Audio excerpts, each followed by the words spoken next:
పోయేటప్పుడు cell phone మాట్లాడుతూ పోతున్నారు. అది కూడా డేంజర్. ఎందుకంటే మైండ్ ఎక్కడో ఉండి మనసు ఇక్కడ ఉంటే కుదురుతుందా? కుదరదు కదా. ఇప్పుడు టీవీ చూసుకుంటూ ఒక మూవీ అన్నం తిన్నారనుకో, డైజెషన్ అవుతుందా? సరిగ్గా కాదు, గ్యాస్ట్రిక్ ప్రాబ్లం వస్తుంది. కారణం ఏమంటే ఆ టేస్ట్ని అది మనము ఆస్వాదిస్తూ తింటే మన కడుపులో కావాల్సిన కెమికల్ రియాక్షన్ అంతా జరుగుతుంది కదా. అట్లా కాకుండా సీరియస్ ఏదో పెట్టుకొని ఇక్కడ ఏదో తింటే జరగదు. కెమికల్ రియాక్షన్ ఇక్కడ ఉండదు, గ్యాస్ట్రిక్ ప్రాబ్లం వస్తుంది, ఎంత తిన్నాడు ఏమో తెలియదు, ఒబేసిటీ వస్తుంది, అన్ని రోగాలు వస్తాయి. సో ఏ పని చేసేటప్పుడు అదే చేయాలా.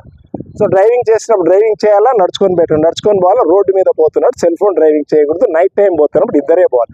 ఒకవేళ మీరు రోడ్డు క్రాస్ చేయాల్సి వచ్చింది, స్ట్రైట్గా క్రాస్ చేయకూడదు, డయాగ్నల్గా పోవాలి, కొంచెం చూస్తూ పోవాలి. అక్కడ వస్తున్న డ్రైవర్ ఐ కాంటాక్ట్ ఉండాలి, వాడు చూస్తున్నాడో లేదో. ఒక్కొక్కసారి లారీలు వస్తుంటాయి, వాడు చూస్తుంటాడు, అయినప్పటికీ కూడా బ్రేక్ వేస్తే పడదు అది. కారణం ఏమంటే హెవీ లోడ్ ఉంటుంది. వాడు బ్రేక్ వేసినా కూడా పైన హెవీ లోడ్ ఏమవుతుంది, ముందుకు నెట్టుకుపోతుంది. Yes or no? చెప్పండి. మంచి గాలి ఉంది, మంచి ఆహ్లాదంగా ఉంది. సబ్జెక్ట్ కూడా చాలా ఇంపార్టెంట్. అర్థమైందా? ఇందాకే చెప్పాను కదా, ఇష్టపడి చేయాలి అని. ఇష్టపడాలి, తెలుసుకోవాలి. మనము తెలుసుకోవాల్సిన చాలా ఉంది. అవునా?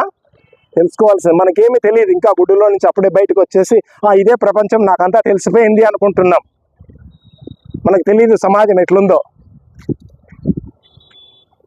So next drunk and drive. ముఖ్యంగా ఆఫ్టర్ 7 ఇప్పుడు ఏమైపోతా ఉంది, డ్రంక్ అండ్ డ్రైవ్ ప్రాబ్లం కూడా ఎక్కువ అవుతా ఉంది.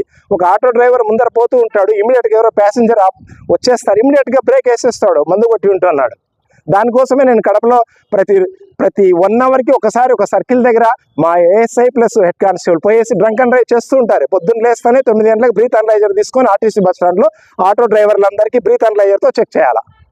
నెక్స్ట్ 1 అవర్ సంధ్యా సర్కిల్ పై ఆటో డ్రైవర్లందరికీ చెక్ చేయాలి.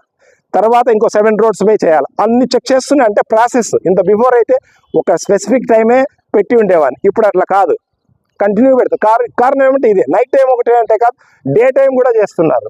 సో దానికోసమని drunk and drive. Lack of experience. ఇది ముఖ్యంగా లేడీస్, మైనర్స్ ఎక్కువ. లేడీస్ అప్పుడప్పుడే డ్రైవింగ్ నేర్చుకుంటారు, పిల్లలకి క్యారియర్ ఇవ్వడానికని పోతూ ఉంటారు, అజాగ్రత్తగా తొందర ఉంటుంది. అప్పటి వరకు నిలబడుకొని ఏదో వంట చేసింటారు, అక్కడ అలసిపోయి మళ్ళీ ఇక్కడ త్వరగా పోవాలి కదా, పిల్లలకి లేట్ అవుతుందని హడావిడిగా పోయేసి ఏ టిప్పర్ల కిందన బస్సుల కిందన పడుతూ ఉన్నారు. Yes or no? అవుతున్నారా? ఇంకోటి ఏమంటే, ఇప్పుడు పాత రోజుల్లాగా ఇండికేటర్స్ వేయడం లేదు, హ్యాండ్ సిగ్నల్స్ ఇవ్వడం లేదు. ఆమె రైట్ పోవాలనుకుంది. ఈవెన్ మీరు కూడా మాట్లాడద్దు బాబు. ఒకసారి రైట్ పోవాలనుకోండి, మామూలుగా ఏం చేయాలంటే, ఎక్స్పీరియన్స్ డ్రైవింగ్ పక్కా తీసుకున్న వాళ్ళు వెళ్తూ రైట్ పోవడానికి ముందే ఇండికేటర్ వేస్తూ సిగ్నల్ ఇస్తూ వెళ్తారు. కానీ మనకి ఒక చేత్తో హ్యాండిల్ పట్టుకోవడానికి రాదు, కంట్రోల్ చేసుకోవడానికి రాదు.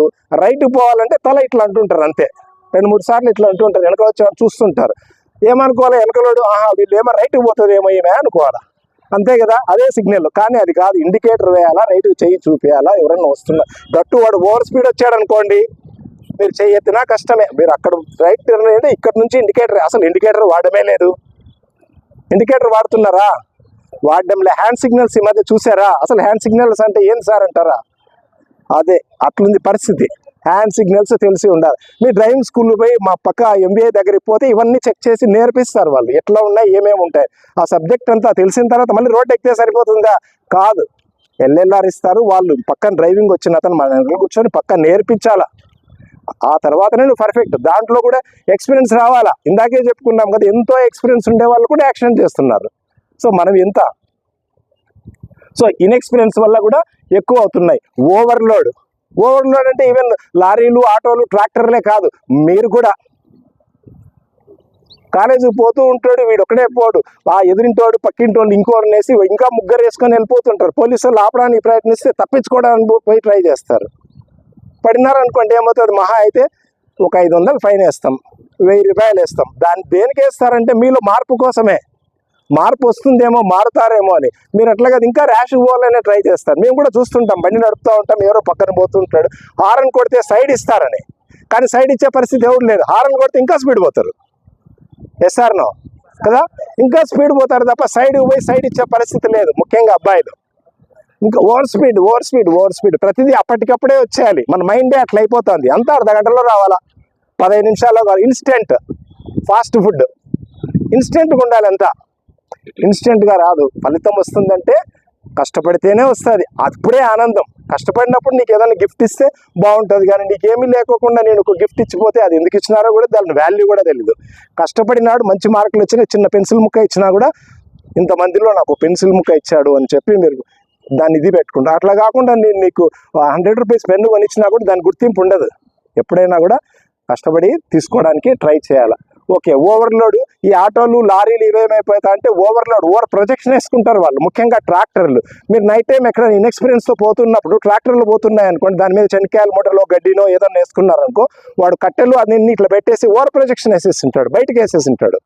మీరేం చూస్తారంటే ట్రాక్టర్ 2 లైట్లు ఉన్నాయి, సౌండ్ వస్తుంది, ట్రాక్టరే అనుకుని దాని పక్కనే పోయే ప్రమాదం ఉంది. పక్కనే పోయినప్పుడు ఆ కట్టే ఏదో ఉంటుంది పొడుగ్గా, యాక్సిడెంట్ అవుతారు. ఈ ఆటోలు తీసుకుంటే దాని మీద వేసిస్తున్నారు ఐరన్ కడ్డీలు ఇట్లంతా. వాడు బ్రేక్ వేసినా కూడా కడ్డీలు ఏమవుతాయి, పొడుచుకుంటాయి. నిన్ననే ఒక అతను వచ్చాడు, కంట్లో పొడుచుకుంది సార్ కడ్డీ, ముందర అతను ఆటోలో పోతున్నాడు అని. సో మీరు బండి వెనకాల పోతున్నప్పుడు, ఆటో వెనకాల కడ్డీలు వేసుకున్నప్పుడు చాలా జాగ్రత్త పోవాల్సింది, నిదానంగా ఓవర్టేక్ చేయాల్సింది. కారణం ఏంటంటే వాడు ఎప్పుడు బ్రేక్ వేస్తాడు, ఎప్పుడు రైట్ టర్న్ అవుతాడో తెలియదు. ఈ లారీలు ఇవి కూడా అంతే, ఓవర్ వెయిట్ వేసినాడు, మీరు రోడ్ క్రాస్ చేస్తున్నారు, లేదంటే ఆ సైడ్ నిలబడినారు, అతను వస్తున్నాడు అనుకోండి, ఆ బండి బ్రేక్ వేసినా నిలబడదు. ఈ ఓవర్లోడ్ ప్రాబ్లమ్స్ అట్లుంటాయి. సేమ్ 2 వీలర్ కూడా అంతే.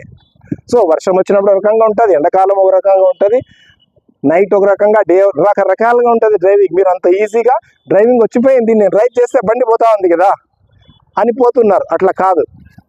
హెల్మెట్ వేసుకున్నా కూడా ఏదన్నా మంచి ఇది